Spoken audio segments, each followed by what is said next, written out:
The House Meets the Mouse Part 2 is such a lovely way to end the 6th season of Full House. This is, of course, the 24th and final episode of the 6th season. This is directed by Joel Zwick.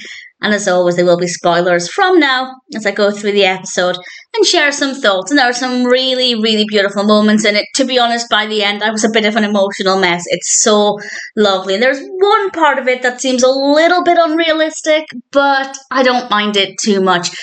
It starts off where the episode previously ended. Michelle has gone missing, but we, the viewer, find that immediately she is dancing and having a great time and talking with Snow White, so she's safe, which is the main thing. Joey and Jesse are then unable to leave where they're scuba diving because Joey is scared of a shark and he doesn't want to swim through the water at risk of being shark bait. Jesse is also supposed to be meeting Becky at this time, but she's on her own talking with Chip and Dale, so some nice Disney elements in there straight away. And then very quickly, Danny and the girls find Michelle. She's having a tea party with some Disney characters, which I loved. Absolutely beautiful. So fun to see all of the characters. And then we get to see the Indiana Jones show, which I didn't really care for. I feel like it just went on a little bit longer than it needed to. And the fact that DJ keeps seeing Steve everywhere honestly is a bit concerning for her mental health. She shouldn't be hallucinating Steve everywhere. They've been apart for about 0.2 minutes. So a little bit of a concern. But I do think the show the footage of the show lasted way longer than it needed to be. I didn't think it was that interesting.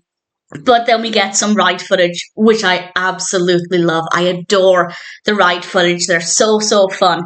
And then we're in the hotel and DJ sees Steve again. This time it is Steve, and this is the bit that I don't believe in. First of all, they have been apart for days. It's not been months and months. And second of all, where did Steve get the money to fly out to Disney World and also presumably pay for park tickets and what looks like a very expensive hotel just because he can't be apart from DJ for a couple of days? I assume his parents gave him the money. And that seems also unrealistic as well. Plus, he invited himself on holiday with the Tanners. Not that I think they would mind at all. But the whole Steve being there just seemed really unrealistic. And I think the only reason they did it was because of what happens at the very end. And I'll talk more about that in a moment. So I don't believe it. I don't think it was a good idea. But at the same time, I do love Steve, so I don't mind him being there. But in terms of the narrative, didn't really make a lot of sense. Joey then talks with Stephanie. Stephanie is not having a great time because Michelle is getting everything as Princess Michelle because she cut in line and it should have been Stephanie who was princess. And Joey made a good point.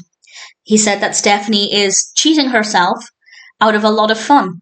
Basically, she's allowing herself to be miserable just because she didn't get to be princess when she can still enjoy everything else. And I think that's a good point. And I think it's something that many of us can relate to. We are often miserable and miss out on good times because we want to wallow in our misery. And I think there's some benefit to wallowing at times, but Disney World's probably not the place for that.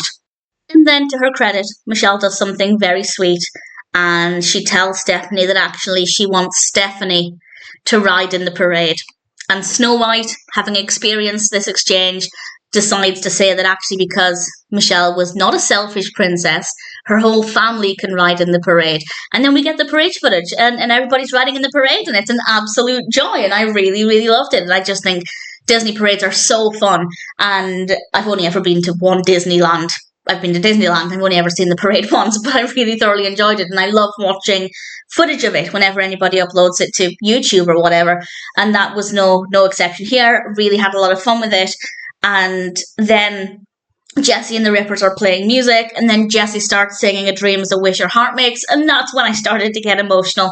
Not just because the scene itself is emotional, but because, and I'm sure people can relate to this, when you love a show so much, and it just becomes a huge part of your life, and the characters become part of your family, it can get very emotional in a very loving and appreciative way, and that's exactly what I felt in that moment. And then the fireworks happened and it said, Vicky, will you marry me? And Danny's proposing to Vicky and she said yes.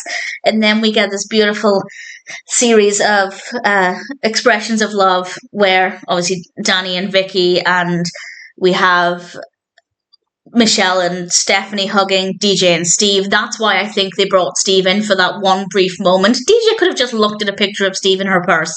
She didn't need Also, nobody's carrying purses. Where are their stuff? I suppose they wouldn't have phones and they don't need wallets, so I don't really know what else they'd need. But that didn't occur to me, that nobody's carrying any belongings around them with Disney, and I feel like at a day at a park, you would need some things. I'm overthinking it. This is completely irrelevant.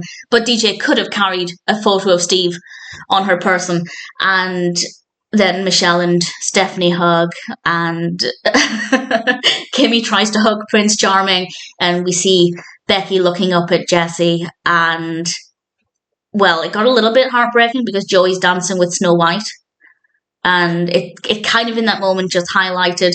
Thankfully, Kimmy was there, so it kind of balanced it a bit, but it did kind of show everybody else either in a loving, committed relationship or having a strong sisterly bond, and Joey's dancing with Snow White, which was a lovely moment, but it kind of highlighted that Joey doesn't have that special someone, and it's a little heartbreaking. But then we saw Kimmy trying to hug Prince Charming, so it did balance out, and it was gorgeous. It was a beautiful end to a really, really lovely episode. Obviously, as a Full House fan, I loved it. As a Disney fan, I loved it. And it was just so beautiful. It was really, really lovely. Beautiful end to the 6th season. It would have been, I'm glad it wasn't, but it would have been an amazing final episode. Obviously, we still have 2 seasons. And, well, as we know, well, you may not know if you haven't seen it, but the very final episode is interesting, but not exactly a quality final episode. This would have been brilliant, but I'm glad we still have 2 more seasons to go. Looking forward to rewatching them, and for now, I can say, of course, The House Meets the Mouse Part 2 is a brilliant episode of Full House and a beautiful end to Season 6.